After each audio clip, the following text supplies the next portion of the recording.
Klaipėdos universiteto menų fakulteto koncertų salėje nevaržomai skambėjo džiazas.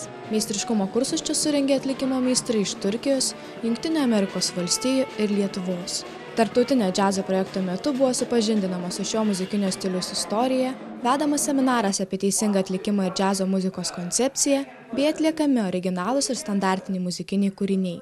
Pasak vieno iš šio projekto iniciatorių, Klaipėdos universiteto menų fakulteto džiazo muzikos katedros asistento Eugenijaus Jonavičiaus, būtina palaikyti tarptautinius kontaktus, kurie padėtų vystyti džiazo muziką Lietuvoje. Labai garbingi svečiai iš Amerikos, Turkijos ir tame tarpe ir mūsiškis saksofonininkas Kęstutis Vaiginis.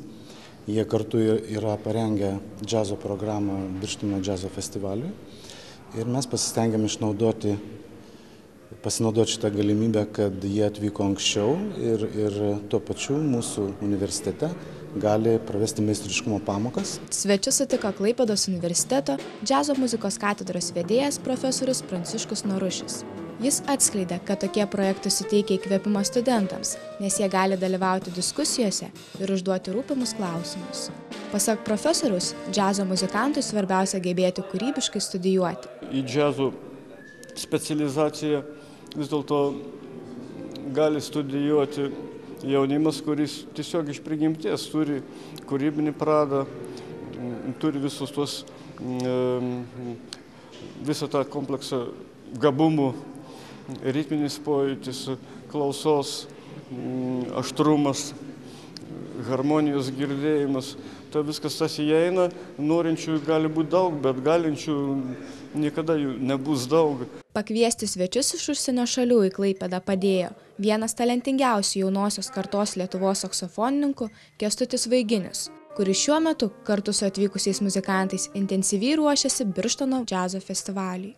Manau, kad idėjos visur yra labai panašios, tai harmonija, ritmika, grojimo visi aspektai, tai manau, kad šitoj mokykloje irgi tas pats vyrauja, tik tai, kad galbūt žmogus turintis didelę patirtį ir būtent gyvenantis Niujorke gali daugiau papasakoti. Seminare su džiazu, džiazo muzikos studentus ir dėstytojus supažindino daugiau nei 20 metus muzikos dvasia gyvenantis, koncertus rengiantis ir knygas leidžiantis pianistas iš Jungtinių Amerikos valstijų Davidas Berkmanas.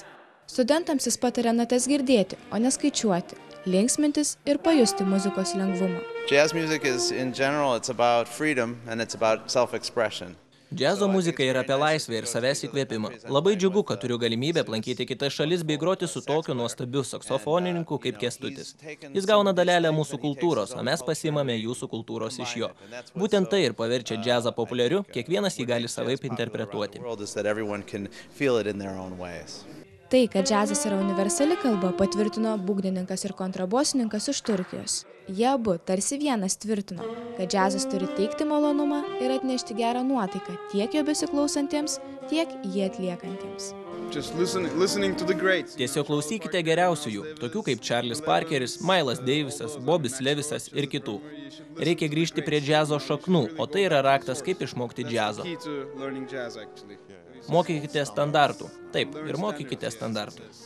Pasibaigus teoriniai praktiniai daliai, vakare buvo organizuojamas tarptautinio džiazo muzikos kvarteto koncertas. Su šia iniciatyva muzikantai atsisveikinti tikrai neketina ir žada padovanoti dar daug koncertų džiazu besidominčiai publikai.